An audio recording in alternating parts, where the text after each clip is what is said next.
You're listening to RC Flightcast podcast with Frank Betts.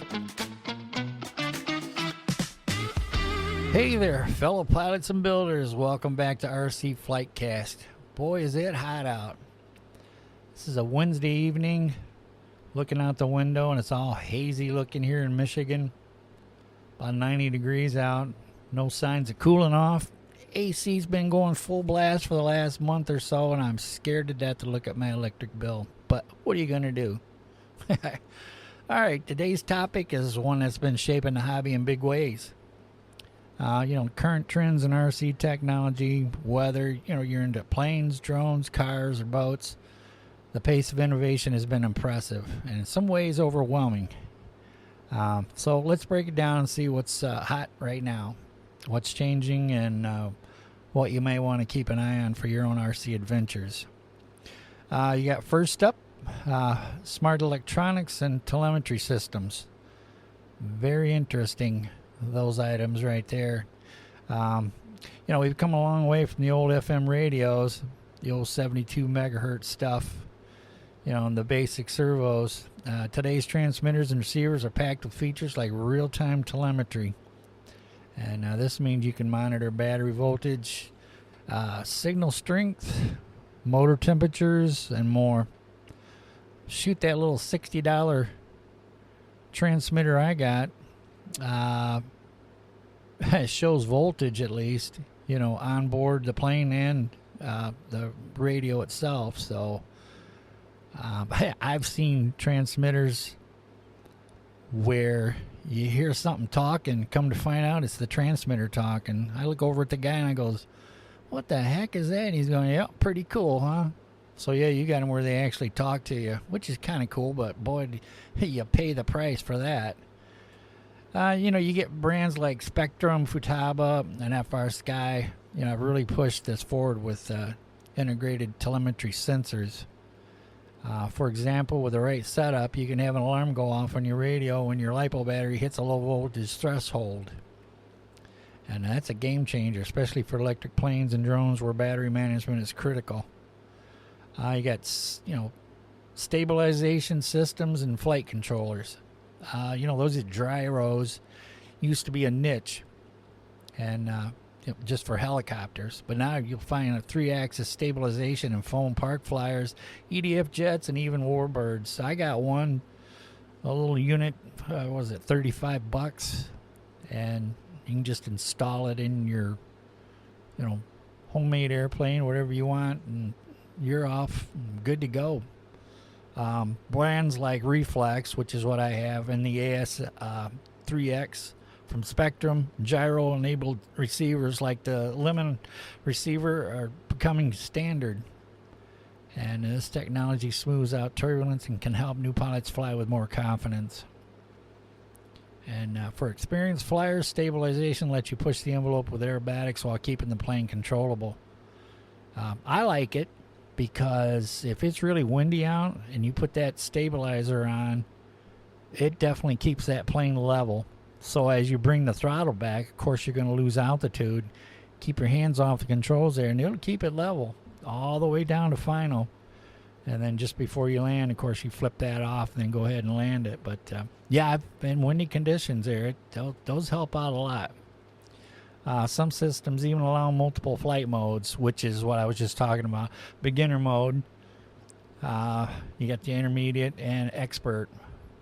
You can get that all from the same model. You can program toggle switch on your transmitter, 3-position switch.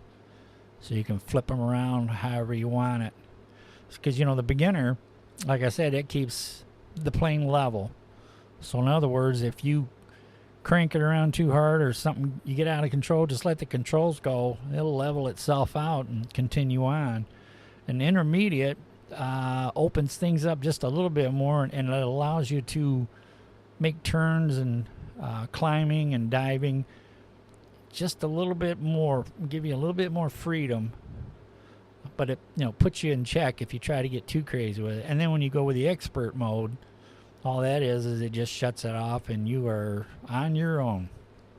So yeah, now you get the brushless motors and ESC technology.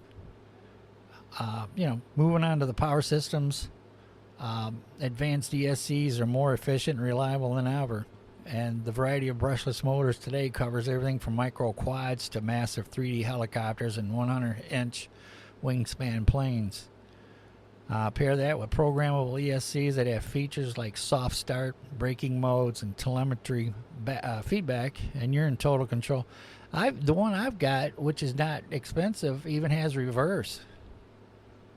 I mean, you flip a switch there, and you'll get that prop spin backwards there, and boy, it'll bring you down to nothing speed-wise, which is pretty cool. I have not set that up. I don't want nothing to do with that. I could see myself getting in trouble with that.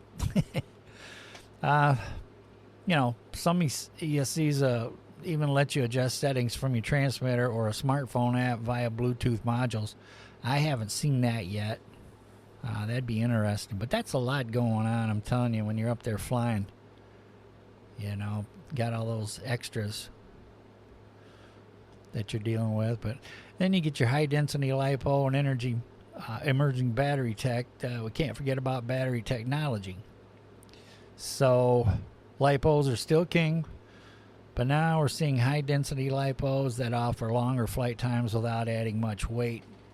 You get brands like Tattoo and CNHL that are pushing higher C ratings and capacities in the same physical size. There's also growing interest in Li-ion battery packs, especially in long-range drones, because they can provide extended endurance, sometimes double what a typical LiPo can deliver. And on the horizon, there's a solid-state batteries and improvements in safety tech that could eventually change the game, but that's just, still a few years out, which is just technology, the way it's growing there is just amazing. Then you get into 3D printing and customization, and that's another trend that's reshaping the hobby, is the 3D printing, and I believe it because I got a 3D printer, about 3 months ago, and I've talked about this on previous podcasts, but I'm really getting into building my own 3D planes. And, like I said, we've talked about that in previous episodes, but it's worth repeating. Being able to print custom parts, airframes, and accessories on your home 3D printer is huge, and it really is. Designers like 3D Lab Print and PTI Kyle providing STL files for complete airplanes that you can print, assemble, and fly. And this is really fueling a do-it-yourself culture where builders can tweak designs, make replacement parts on demand, and experiment with aerodynamics. That PTI Kyle, I've got 3 of his planes right now, and I'm actually working on his very latest one.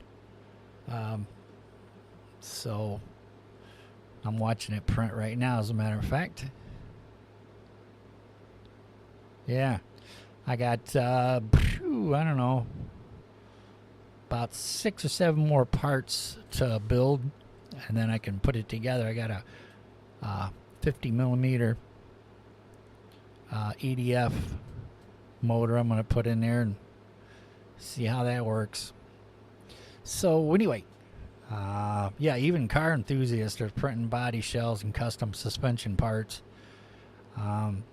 Here's another one, FPV and digital video systems. Then there's FPV, which is first-person viewing flying, which I kind of checked into that, and boy, at one time that stuff cost a whole lot of money, but now you can get something like that for like $100. Get the video camera part that attaches to the front of your plane, and then get the little screen that you can keep it on while you're flying, and it's actually as if you're right there in the cockpit. It's pretty cool. But yeah, gone from analog video systems to HD digital FPV stuff. And that's led by companies like DJI, Fat Shark, and Walk Snail, and HD Zero. You can look that stuff up on Amazon there. Pretty good pricing. You just, like anything else, you got to keep an eye on the cheap stuff. But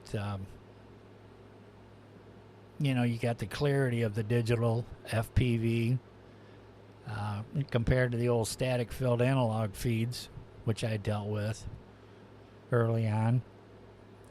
But I don't know. It came and went for me. I got a drone that I can sit there and attach my smartphone to the controls there, and I can just watch that. But it's weird trying to get used to just looking at that screen and not looking up and seeing where you're actually at. Never quite got used to that.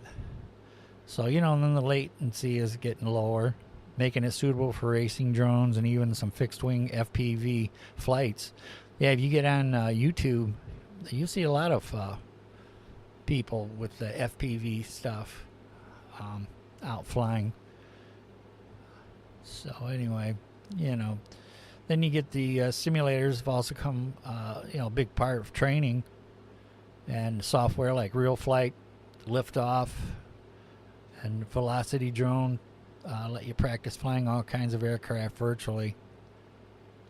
And now with VR support, virtual reality, I've seen that on some YouTube videos where people are filming themselves outside flying, and you see somebody off to the side's got the VR goggles on, and that's kind of weird looking. I don't know.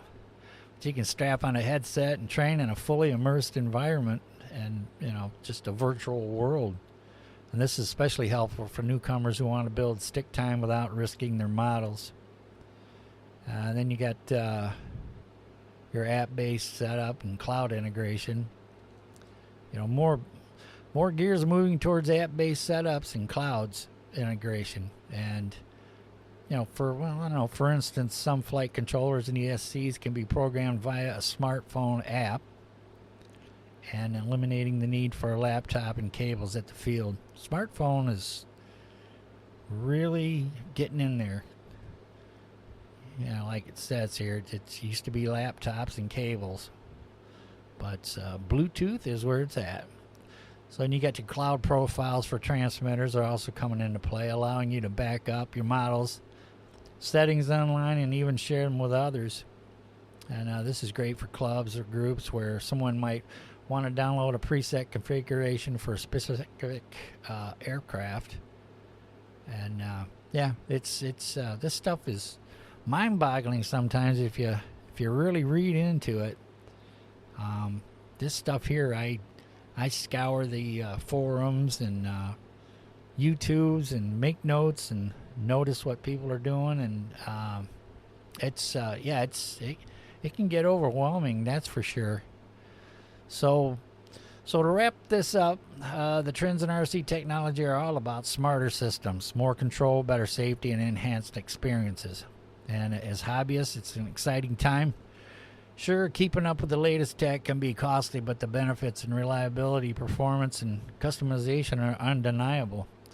So whether you're flying foamies, building a 3D printed EDF, racing drones, or just enjoying scale world birds, there's never been a better time to dive deep into the RC technology. So that's all for today's RC Flightcast. If you've got thoughts, questions, or even your own experience with these technologies, feel free to drop me a line at frontcentermusician@gmail.com, or just make comments down below. And we'll see what, I'll try to answer posts as they show up or whatever. So I don't know, whatever. So hey, until next time, keep your batteries charged, your gear checked, and your wings level. Thanks for listening. We'll see you later.